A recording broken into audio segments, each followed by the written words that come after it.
কোরআন হাদিস এবং শরীয়ত সম্পর্কে অনেকগুলো কিতাব নিয়ে দু দলই বসেছে। প্রথমেই মাদ্রাসা দারুল উলুম মুহাম্মাদিয়ার এই কেরাত গ্রুপের তিনটে করে ছেলে দুটো গ্রুপে বসে আছে। আমি ওই গ্রুপের পরিচয় এবং নামগুলো জেনে নেব। এই গ্রুপের কোন দল, মানে এটা আপনারা দেখতে পাচ্ছেন, এটা হচ্ছে আমাদের হানাফি অর্থাৎ আহলে সুন্নাত ওয়াল জামাত, এবং আমার ডান পাশে রয়েছে আহলে হাদিস। তো এই আহলে হাদিস এবং এই হানাফি এর মধ্যে শুরু হচ্ছে আজকের এই বিতর্ক সভা। প্রথমে আমরা আহলে হাদিসদের মতামত জেনে নেব এই ইমামের পেছনে সূরা ফাতিহা পড়া নিয়ে।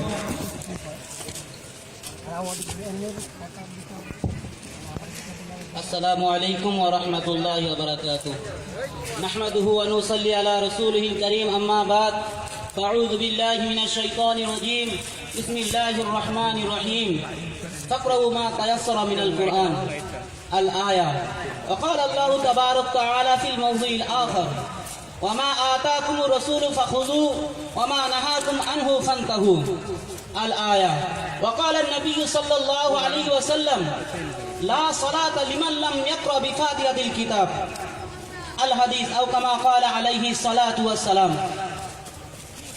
সম্মানীয় শ্রোতা মণ্ডলী,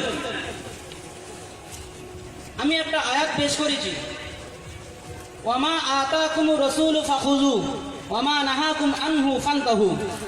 অর্থাৎ তোমাদের রাসূল তোমাদের সামনে যেটা পেশ করেছে সেটাকে তোমরা আঁকড়ে ধরো, আর যেটা থেকে তোমাদের দূরে থাকতে বলেছে সেটা থেকে তোমরা দূরে থাকো। তা এখন আমাদের সামনে নবী নেই, রয়ে গিয়েছে তারা ছেড়ে যাওয়া কোরআন এবং হাদিস। তিনি দুটো জিনিস ছেড়ে গিয়েছেন, কোরআন এবং হাদিস। সেই কোরআন এবং হাদিসের দিকে আমরা তাকাবো, সেই কোরআন হাদিস কি বলছে আমরা দেখব।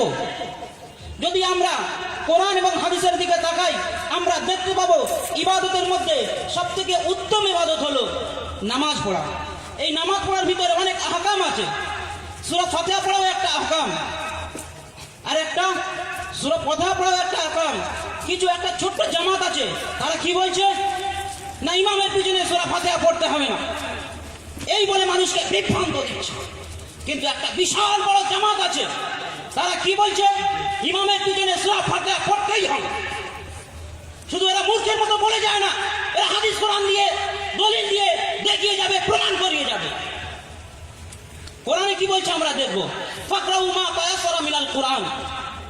তোমাদের কোরআন থেকে যেখানে সহজ হয় সেখানে পড়ো। আর আমরা সবাই জানি সূরা ফাতিহা আমাদের কাছে সহজ। সবথেকে সহজ কোনটা জিনিস, কোন জিনিস? সূরা ফাতিহা। কোরআন বলছে সহজ জিনিসটা তোমরা পড়ো, আর এরা বলছে সূরা ফাতিহা পড়তে হবে না। কোরআন বলছে সূরা ফাতিহা পড়ো, তাই সূরা ফাতিহা পড়া ওয়াজিব। এখন আমরা হাদিসের দিকে যাব, আমরা দেখব হাদিস কি বলছে। তো আসাহুল কুতুবি বাদা কিতাবিল্লাহি সহিহুল বুখারী। যদি কোরআন শরীফের পরে কোনো সহিহ কিতাব থাকতে হয় তাহলে সহিহ বুখারী শরীফ আছে। আর সহিহ বুখারী শরীফে কি বলছে, লা সালাতা লিমান লাম ইয়াকরা বিফাতিহাতিল কিতাব। লা সালাতা, নামাজ হবে না, চাই সে ফজরের নামাজ হোক, জোহরের নামাজ হোক, আসরের নামাজ হোক, মাগরিবের নামাজ হোক, এশারের নামাজ হোক, জানাজার নামাজ হোক, ঈদের নামাজ হোক, কোনো নামাজই হবে না। লিমান লা, কোনো ব্যক্তির নামাজ হবে না, চাই সে ইমাম হোক, চাই সে মুক্তাদি হোক, চাই সে একা নামাজ পড়ুক, চাই সে মেয়ে ছেলে হোক, চাই সে বেটা ছেলে হোক, চাই সে সফরে থাকুক, যে অবস্থায় থাকুক, কারোর নামাজ হবে না। লা সালাতা লিমান লাম ইয়াকরা বিফাতিহাতিল কিতাব, যে সূরা ফাতিহা পড়বে না। তাই একটা জামাত আছে, তারা কোরআন হাদিসের অপব্যাখ্যা করে। আমি বুখারী শরীফের একটা হাদিস বলবো, মান কাযাবা আলাইয়া মুতাআম্মিদান ফালইয়াতাবাওয়াহু মাকআদাহু মিনান নার। অর্থাৎ যে কোরআন হাদিসের অপব্যাখ্যা করলো তার ঠিকানা জাহান্নাম হয়। তার ঠিকানা কোথায় হবে? জাহান্নামে হবে। তাই আমি হানাফি ভাইদের কাছে দরখাস্ত করব, তারা কোরআন হাদিসের উপরে লক্ষ্য করে তার উপরে আমল করুক। এই বলে আমি আমার বক্তব্য সমাপ্তি করছি। এখন আমার হানাফি ভাইরা কি বলে দেখব। আমরা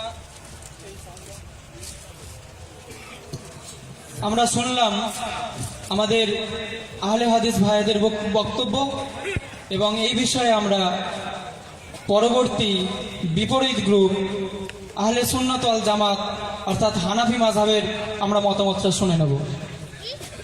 نحمده ونصلي على رسوله الكريم أما بعد أعوذ بالله من الشيطان الرجيم بسم الله الرحمن الرحيم وإذا قرئ القرآن فاستمعوا له وأنصتوا لعلكم ترحمون صدق الله العظيم আমাদের প্রতিপক্ষ ভাই আহলে হাদিস ভাইরা নিজেদের মশলাটাকে সাব্যস্ত করার জন্য কোরআন থেকে সূরা মুজাম্মিলের একটা আয়াত পেশ করেছেন, ফাকরাউ মা তায়াসসারা মিনাল কুরআন।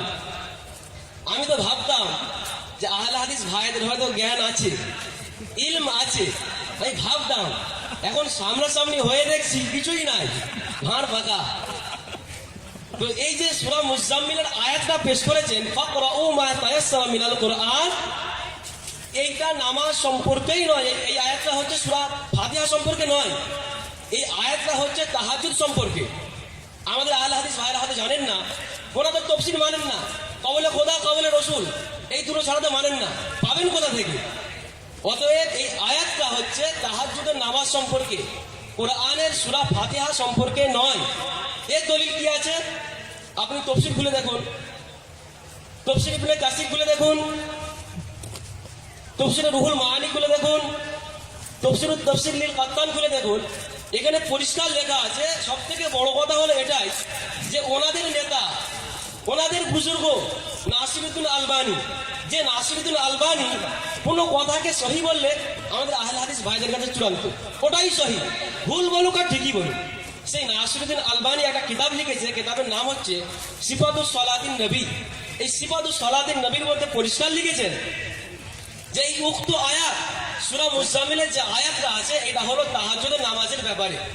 তাহলে আজকে আমরা দেখছি আমাদের আহলে হাদিস ভাইরা ওনারা নতুন ভাবে প্রমাণ করছেন এই আয়াত দিয়ে যে এটা হচ্ছে ইমামের পিছনে মুক্তাদিকে সূরা ফাতিহা পড়তে হবে, অথচ ওনাদের মুরব্বী বলে গেছেন যে এই আয়াতটা হচ্ছে তাহাজ্জুদের নামাজের ব্যাপারে। তাহলে এখন যদি ওনারা সত্যবাদী হন, ওনাদের মুরব্বী মিথ্যেবাদী, আর ওনাদের মুরব্বী যদি সত্যবাদী হন, এনারা মিথ্যেবাদী। ওনারা নিজেরাই ফায়সালা করবেন কে মিথ্যাবাদী আর কে সত্যবাদী। এনা যদি ঠিক বলে থাকেন, ওনাদের বুজুর্গ আলবানী সাহেব উনি মিথ্যুক, উনি যেহেতু বলেছেন, আর উনি যদি ভুল বলে থাকে তাহলে এনারা সঠিক, ওনারা নিজেরাই ফায়সালা করবেন। দ্বিতীয় নম্বর কথা হচ্ছে ওনারা একটা বুখারী শরীফ থেকে হাদিস পেশ করেছেন, লা সলাতা লিমান লাম ইয়াকরা বিফাতিহাতিল কিতাব। একটা প্রবাদ বাক্য আছে, চোরের মায়ের গলা লম্বা, একটা প্রবাদ বাক্য আছে যে উনি পেশ করেছেন লা সলাতা, কোনো নামাজ হবে না, ফজর ঈশা আসর যাই হোক না কেন, লিমান লাম ইয়াকরা বিফাতিহাতিল কিতাব, সূরা ফাতিহা পড়তেই হবে। হাদিস কোরআন তো বোঝার ক্ষমতা নাই, বুঝবে কোথা থেকে? এই হাদিসের মধ্যে লক্ষ্য করলে বুঝতে পারা যাবে যে হাদিসের মধ্যে পরিষ্কার বলা হয়েছে, মুহাদ্দিসিনরা বলেছেন ইমাম বুখারীর ওস্তাদ ইমাম আহমদ ইবনে হাম্বল রাহমাতুল্লাহ আলাইহি, ইমাম বুখারীর ওস্তাদ, ইমাম বুখারী হচ্ছে ছাত্র যিনি বুখারী শরীফ লিখেছেন। তো ওনার ওস্তাদ বলছেন তিরমিজি শরীফের 1 খণ্ড 71 নম্বর পৃষ্ঠার মধ্যে আছে, উনি বলছেন যে কওলি মা'নান নবী সাল্লাল্লাহু আলাইহি ওয়াসাল্লাম লা সালাতা লিমান লাম ইয়াকরা বিফাতিহাতিল কিতাব লিমান লাম ওয়াহদা, যে ব্যক্তি সূরা ফাতিহা পড়লো না তার নামাজ হলো না, লিমা ইউসাল্লি ওয়াহদা, কিন্তু সে যদি একা একা পড়ে তার নামাজ হয়ে যাবে। তিরমিজি শরীফ 1 খণ্ড 71 নম্বর পৃষ্ঠা আপনার কাছেই আছে, খুলে দেখে নেন। তারপরে এক লাইন পরেই বলছেন যে লা সলাতা লিমান লাম ইয়াকরা বিফাতিহাতিল কিতাব ইল্লা আন ইয়াকুনা ওয়ারা আল ইমাম, যে ব্যক্তি সূরা ফাতিহা পড়লো না তার নামাজ হলো না, ইল্লা আন ইয়াকুনা ওয়ারা আল ইমাম। আরবি বোঝার তো ক্ষমতাই নাই, কি বুঝবে? পড়ার ক্ষমতা নাই, বাংলা দু একটা চটি বই, একটা বই এনেছে, পরে বলবো, বাংলা বই এনেছে, দু একটা চটি বই পড়ে নিয়ে ওনার মুহাদ্দিস হয়ে যায়। আরবে বকরি চড়াতে গিয়ে মুহাদ্দিস হয়ে চলে আসে, কি মুহাদ্দিস হয়েছে।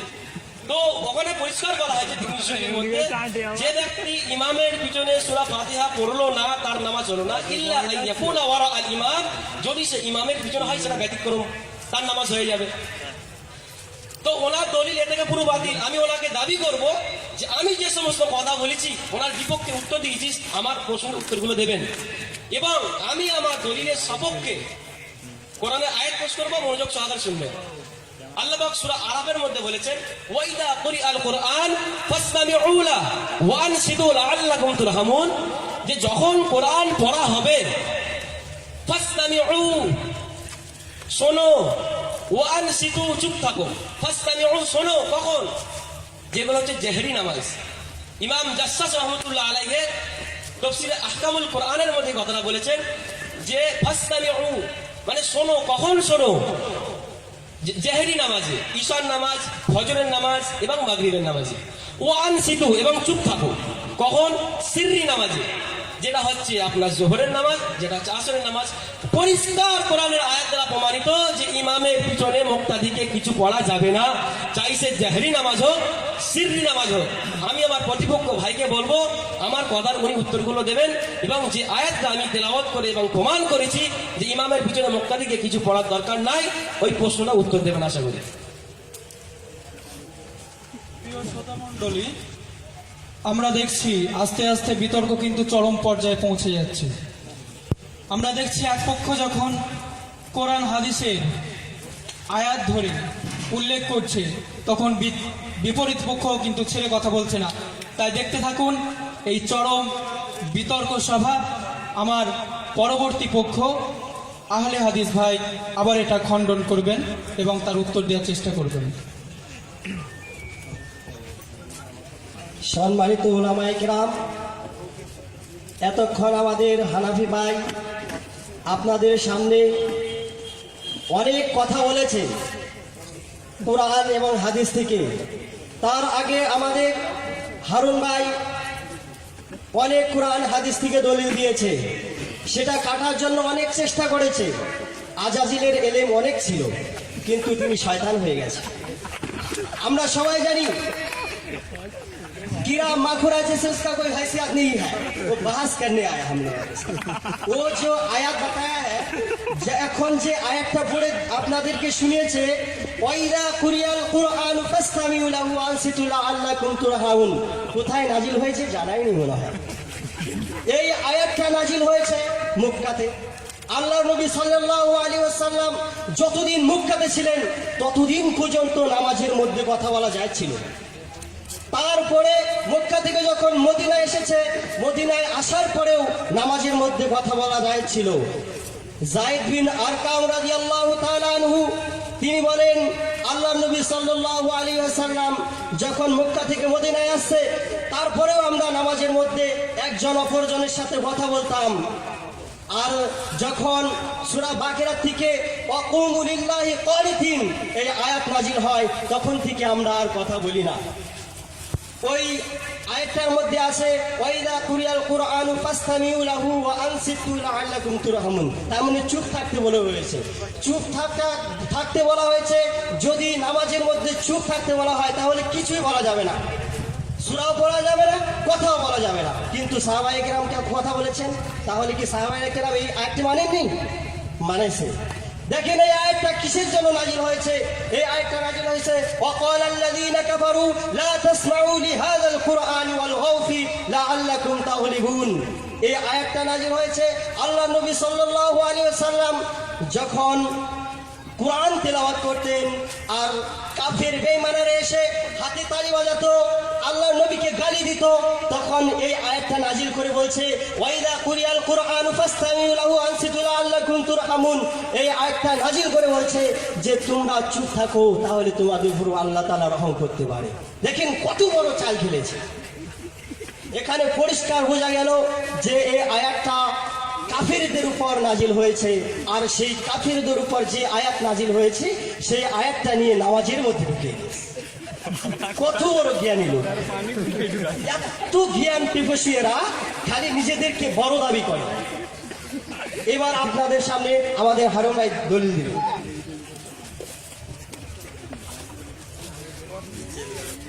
তার আগে আমি বলবো হানাফি ভাইরা কিছু বলতে যাচ্ছে, কিছু বলে দিন। বিসমিল্লাহির রহমানির রহিম। মূর্খরও একটা সীমা থাকে। আমি দেখছি মূর্খর এত নিচু দলটি চলে গেছে। তফসির সম্বন্ধে জ্ঞান নাই, মিথ্যা কথা বলছে, আবার জোর গলায় বলছে। আমি যে আয়াতটা পেশ করেছি, উনি বলছেন যে এই আয়াতটা হচ্ছে মাক্কি, আর আল্লাহ রাসূল সাল্লাল্লাহু আলাইহি ওয়াসাল্লাম মদিনাতে হিজরত করে যাওয়ার পরে সাহাবেকরা ওনার পিছনে কথা বলেছেন নামাজের মধ্যে। তো উনি প্রমাণ করতে যাচ্ছেন যদি মক্কার মধ্যে কোরআন পড়া নিষেধ হয়ে গেল, ওয়াইদা কুরিআল কোরআন ফাসতামিউ লা, মক্কার মধ্যে যখন চুপ থাকতে বলা হলো, তারপরেও মদিনাতে গিয়ে সাহাবেকরাম আল্লাহ রাসূলের পিছনে নামাজের মধ্যে কথা বলছেন, তাহলে এটা বুঝে আসলো না কথা বলছেন এখানে মানা করা হলো, তাহলে ইয়াতটা নামাজ সম্পর্কে নয় বা কাফেরদের সম্পর্কে, এটা ওনারা বলতে যাচ্ছেন। কত বড় মূর্খ চিন্তা করুন।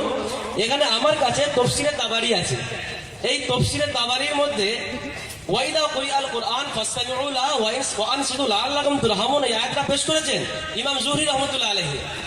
তারপরে উনি ব্যাখ্যা করছেন যে বলছেন এই আয়াতটা একজন যুবক আনসারী সাহাবাকে লক্ষ্য করে নাজিল হয়েছে।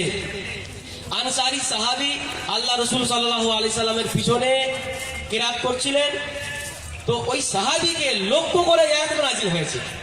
আনসারী সাহাবী, আর আনসার কোথায় পাওয়া যাবে? আনসার কখন হয়েছে? আনসার আল্লাহ রাসূল যখন মদিনাতে হিজরত করে চলে গেছেন, যারা সাহায্য করেছিলেন সাহাবে কেরামের আল্লাহ রাসূলের, তাদেরকে আনসার বলা হয়। তাহলে এই আয়াতটা আনসার সাহাবীকে লক্ষ্য করেই হয়েছে, ইমাম জুহরি রাহমাতুল্লাহ আলাইহি বলছেন। আর ওনারা মাক্কির ফতোয়া দিয়ে আয়াতটাকে বাতিল করার চেষ্টা করছেন। দ্বিতীয় নম্বর কথা, আমি যদি এই কথাটা মেনেও নিই যে আয়াতটা মক্কাতে নাজিল হয়েছে, আমি মেনে নিলাম, এরও আমাদের কাছে দলিল আছে।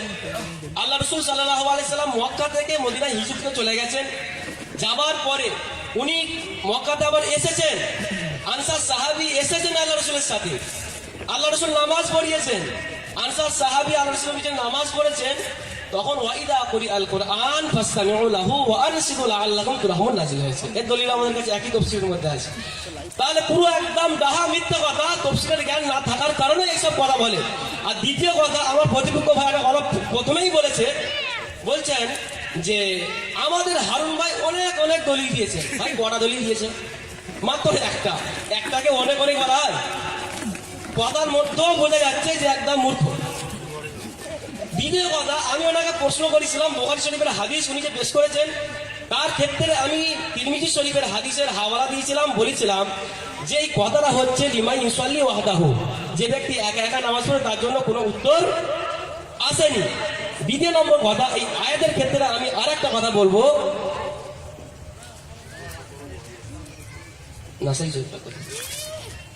নাসাই শরীফের মধ্যে আছে, ইমাম নাসাই রাহমাতুল্লাহ আলাইহি উনি আয়াতটা পেশ করেছেন যে তাবিলু কাউলিহি আযজা ওয়া জাল ওয়াইদা কুরিআল কোরআন ফাসতামিউ লাহু ওয়া আনসিতু লাআল্লাকুম তুরহামুন, যে যখন কোরআন পড়া হবে তখন তোমরা মনোযোগ সহকারে শোনো এবং চুপ থাকো। এই আয়াতের তাফসীর করেছেন কে? ইমাম নাসাই রাহমাতুল্লাহ আলাইহি নাসাই শরীফের মধ্যে, যেটা সিয়াসিতার মধ্যে দাখিল। তো উনি ব্যাখ্যা করে নিচে হাদিস উপস্থাপন করছেন যে ইন্নামা জুইলাল ইমামু লিইউতাম্মা বিহি ফাইদা কাব্বারা ফাকাব্বিরু ওয়াইদা ক্বারাআ ফাআনসিতু। ইন্নামা জুইলাল ইমামু লিইউতাম্মা বিহি, যে ইমামকে ইমাম বানানো হয়েছে তার অনুসরণ করার জন্য। ফাইদা কাব্বারা ফাকাব্বিরু, সে যখন তাকবীর বলবে, মানে ইমাম সাহেব যখন তাকবীর বলবে, ফাকাব্বিরু তোমরা তাকবীর বলো। ওয়াইদা ক্বারাআ, ইমাম সাহেব যখন পড়বেন, ফাআনসিতু তোমরা চুপ থাকো। তার পরিষ্কার ইমাম নাসাই রাহমাতুল্লাহ আলাইহি বাব কায়েম করে প্রমাণ করে দিয়েছেন যে ইমাম সাহেবের পিছনে কিছু পড়ার দরকার নাই। আমি আরেকটা কথা বলে দেবো যে মত্তা মালিকের মধ্যে আছে, ওমর রাদিয়াল্লাহু তাআলা আনহু বলছেন যে আমার মনে হয় যে ইমামের পিছনে মুক্তাদি কেরাত করবে তার মুখে মাটি ভরে দেওয়া হবে। তা আমি তো বলবো আমাদের যারা আহলে হাদিস ভাইরা না মানতে চাচ্ছে না, তাদের মুখে ওইভাবে মাটি ভরে দাও। কারণ ওমর রাদিয়াল্লাহু তাআলা নিচে বলেছেন যে মাটি ভরে দাও, আমাদের কি অসুবিধা আছে? অত বড় সাহাবী বলেছে, আমরাও ভরে দিতে কোনো অসুবিধা নাই। সেজন্য আমি আমার প্রতিপক্ষ ভাইকে বলবো, আমি যে সমস্ত দলিল দিয়েছি কাটবেন এবং পুরনো প্রশ্নের উত্তরগুলো ইনশাআল্লাহ দেবেন।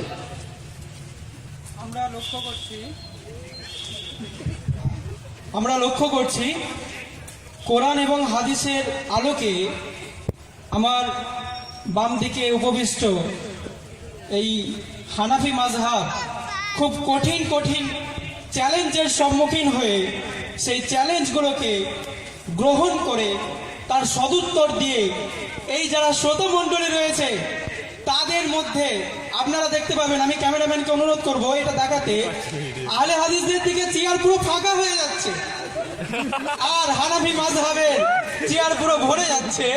তো এ থেকে দেখা যাচ্ছে যে আস্তে আস্তে কিন্তু আমাদের এই আহলে হাদিস ভাইদের দলিলগুলো কমজোর হয়ে যাচ্ছে।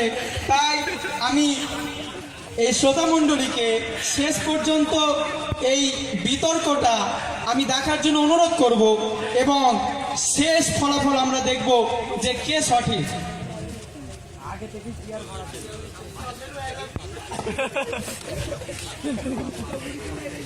হ্যাঁ ভাই, যেটা বললো মাইকে এই মুখে মাটি ভরে দেওয়ার কথা, তো আমাদের যারা বড়রা তাঁরা বলেছেন, আর ওটা তো জয়ীফ হাদিস, তাঁরা বলেছেন যে মুখে মাটি ভরে দেওয়া ভালো, কিন্তু হাসরের ময়দানে আল্লাহ যদি বলে তুমি ইমামের পিছনে সূরা ফাতিহা পড়নে, সূরা ফাতিহা পড়নে, তাই তোমার নামাজ হয়নি, এরকম লজ্জার জিনিস থেকে এই দুনিয়ার বুকে মাটি ভরে দেওয়া অনেক ভালো। তো আমি হানাফি ভাইদের কাছে বলবো, যে বললো যে একটা মাত্র হাদিস পেশ করেছে ডাক্তার রাজেন্দ্র প্রসাদের সামনে, স্বাধীনতার পরে ডাক্তার রাজেন্দ্র প্রসাদের সামনে হেফজুর রহমান সাহেব বয়ান করেছিলেন, আর সেই বয়ানে বলেছিল এই ভারতবর্ষের নাগরিক হওয়ার জন্য রেশন কার্ড যথেষ্ট। আর আজকের মোদি কি বলছে, এই ভারতের নাগরিক হতে গেলে आईडी नहीं चलेगा, आधार कार्ड नहीं चलेगा, ये नहीं चलेगा, वो नहीं चलेगा, क्या चलेगा? ये हनाफी এই মুদির দেশে থেকে মুদির মতো হয়ে গেছে, মানার সিফত নেই এদের, মানার সিফত নেই।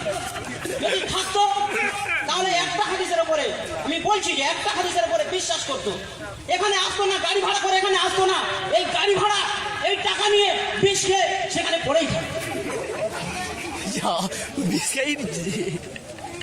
তো আমি এখন বলছি, আমরা শুধু একটা দুটো হাদিস পেশ করবো না, আমাদের কোরআন হাদিস থেকে অকাট্য দলিল আছে, হাজার হাজার দলিল আছে, যেটা শিক্ষার ভিতরে থাকে, তিরমিজি শরীফ, মুসলিম শরীফ, সেগুলো থেকেও আমরা দলিল দেব। আমরা দেখবো তিরমিজি শরীফে কি বলছে। তিরমিজি শরীফে আমি সকলের সামনে আপনারা দেখতে পাচ্ছেন, এটা হলো তিরমিজি শরীফ। তিরমিজি শরীফে বলছে হান্নাদ রাদিয়াল্লাহু তাআলা আনহু, উবাদা ইবনে সামিত রাদিয়াল্লাহু তাআলা আনহু থেকে বর্ণিত, তিনি বলেন একদিন রাসূলুল্লাহ সাল্লাল্লাহু আলাইহি ওয়াসাল্লাম ফজরের সালাত আদায় করলেন, তখন কিরাতে তার অসুবিধা সৃষ্টি হলো। সালাত শেষে তিনি বললেন, তোমরা তোমাদের ইমামের পিছনে কিরাত পাঠ করো বলে মনে করছি। আমরা বললাম, কসম আল্লাহর, হ্যাঁ ইয়া রাসূলুল্লাহ। তিনি বললেন, এরূপ করবে না, তবে উম্মুল কোরআন সূরা ফাতিহা কথা ভিন্ন, কারণ যে ব্যক্তি তা পাঠ করে না তার সালাত হবে না। তাহলে কি বুঝতে পারলেন তিরমিজি শরীফে কি বলছে, যে সূরা ফাতিহা পড়ে না, ইমামের পিছনে যে সূরা ফাতিহা পড়ে না তার নামাজ হবে না। শুধু আমি একটা হাদিস দিয়ে আমি সমাপ্ত করব না, যেটা বুখারী শরীফে পরে যে দান, মুসলিম শরীফ, সবাই এক কথায় মানে মুসলিম শরীফ সহিহ কিতাব, সেই মুসলিম শরীফে বলছে ইকরা বিহা ফি নাফসি, অর্থাৎ তোমরা মনে মনে সূরা ফাতিহা পড়ো, তোমরা মনে মনে সূরা ফাতিহা পড়ো। তাহলে ইমামের পিছনে আপনারা কি ভাবছেন, সূরা ফাতিহা পড়তে বারণ করেছেন? বারণ করেন, সূরা ফাতিহা পড়ার কথা বলা হয়েছে, আর আজকের এরা মানছে না। তাই আমি হানাফি ভাইদের কাছে বলবো, তারা আরো কি বলতে চায় শুনবো। বিসমিল্লাহির রহমানির রহিম। আমাদের আহলে হাদিস ভাইদের আসলটা ভাই চিন্তা হবে, এরা দলিল দালাল দিকে না গিয়ে কখনো মোদির দরবারে, কখনো এর কাছে, কখনো এর অব্দি। আমাদের শরিয়াতের কথা চলছে একটা শরিয়াতের মশলা নিয়ে। এখানে আমাদের কর্তব্য হচ্ছে একটাই, যে কোরআনে পেলে কোরআন থেকে, হাদিসে পেলে হাদিস থেকে, হাদিসে না পেলে ইজমা থেকে, না হলে কিয়াস থেকে, কোরআন হাদিসকে লক্ষ্য করে। এই বিষয়টা নিয়ে আমাদের মূল নীতিকে মাথায় রেখে আলোচনা করার দরকার। আর মূল নীতি সম্পর্কে যারা বোঝেই না, তারা আমাদের সাথে কি বাস করবে, তারা আমাদের সাথে কি মোনাজারা করবে। উনি যে তিরমিজি শরীফ থেকে একটা হাদিস পেশ করেছেন, যে আল্লাহ রসুল সাল্লাল্লাহু আলাইহি ওয়াসাল্লামের পিছনে সাহাবা ইকরাম পড়েছেন, আল্লাহ রসুল জিজ্ঞাসা করলেন যে তোমরা কি আমার পিছনে কিরাত করছিলে? একটা সাহাবী বললেন যে ইয়া রাসূলুল্লাহ, হ্যাঁ পড়ছিলাম। আল্লাহ রাসূল সাল্লাল্লাহু আলাইহি সাল্লাম বললেন যে সূরা ফাতিহা ব্যতীত আর কিছু পড়বে না। ওনাদেরই মাথার মুকুটমণি, ওনার কথা আমি আগে হাওয়ালা দিয়েছি, সিফাতুস সালাতিন নবী একটা কিতাবের উদ্ধৃতি দিয়েছি, আল হাদিস ভাইদের মূল যে এখন মূল নেতা। তো উনি প্রতিটা কিতাবে সহি এবং জয়ীফ লিখেছেন। সহি তিরমিজি এবং তার পিছনে জয়ীফ তিরমিজি লিখেছেন। যে সমস্ত তিরমিজি শরীফের মধ্যে সহি হাদিস আছে সেইগুলোকে সহি তিরমিজি নাম দিয়ে একটা আলাদা কিতাব লিখেছেন। আর তিরমিজি শরীফের মধ্যে যে সমস্ত হাদিসগুলো জয়ীফ সেইগুলো নাম দিয়ে একটা জয়ীফ তিরমিজি লিখেছেন। কে লিখেছেন? আমরা লিখিনি। আমরা লিখলে প্রশ্ন করার কথা হতে পারে, কিন্তু ওনাদেরই নেতা লিখেছেন, ওনাদেরই আলেম লিখেছেন নাসিরুদ্দিন আলবানী। কিতাবের নাম হচ্ছে সিফাতুস সালাতিন নবী। উনি জয়ীফ তিরমিজির মধ্যে ওই হাদিসটা নকল করেছেন। ওনাদেরকে এক গ্লাস পানিতে ডুবে মরা দরকার যে ওনাদের আলেমই যখন বলে দিল যে এই হাদিসটা জয়ীফ, আর তার শিষ্য হয়ে কি করে বলে সহি? ডুবে মরার দরকার। দ্বিতীয় নম্বর কথা হচ্ছে উনি একটা মুসলিম শরীফের হাদিস পেশ করেছেন। হাদিসটা পুরো পরিপূর্ণ পেশ করেনি, ইকরা বিহা নাফসিক পেশ করেছে। বলছে যে আল্লাহ রাসূল সাল্লাল্লাহু আলাইহি ওয়াসাল্লাম বলেছেন, সাহাবায়ে কেরাম জিজ্ঞাসা করার পরে আল্লাহ রাসূল বলছেন যে তোমরা মনে মনে পড়ে নিও, ইকরা বিহা নাফসিক, মনে মনে ভাবো, মনে মনে পড়ে নিও।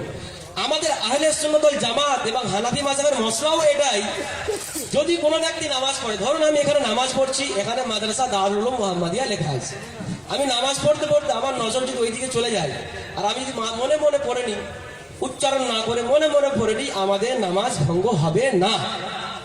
তাহলে ওনার যে দলিল দিয়েছে এইরূপ দলিল ওনার, যদি মনে মনে কেউ ভাবে, মনে মনে পড়ে, আমাদের মশলাও এটা নয় তার নামাজ হয়ে যাবে, ভাঙবে না। ওনারা নিজেদের মশলা নিজেই জানে না, বিপক্ষে হাদিস পেশ করছেন নিজেদের মশলা মতো না। তো যাই হোক, আমার ভাই যে সমস্ত দলিল দিয়েছিলেন আমি প্রতিটা দলিলকে বাতিল করে দিয়েছি, একটা দলিলেরও উত্তর ঠিক মতো আসেনি।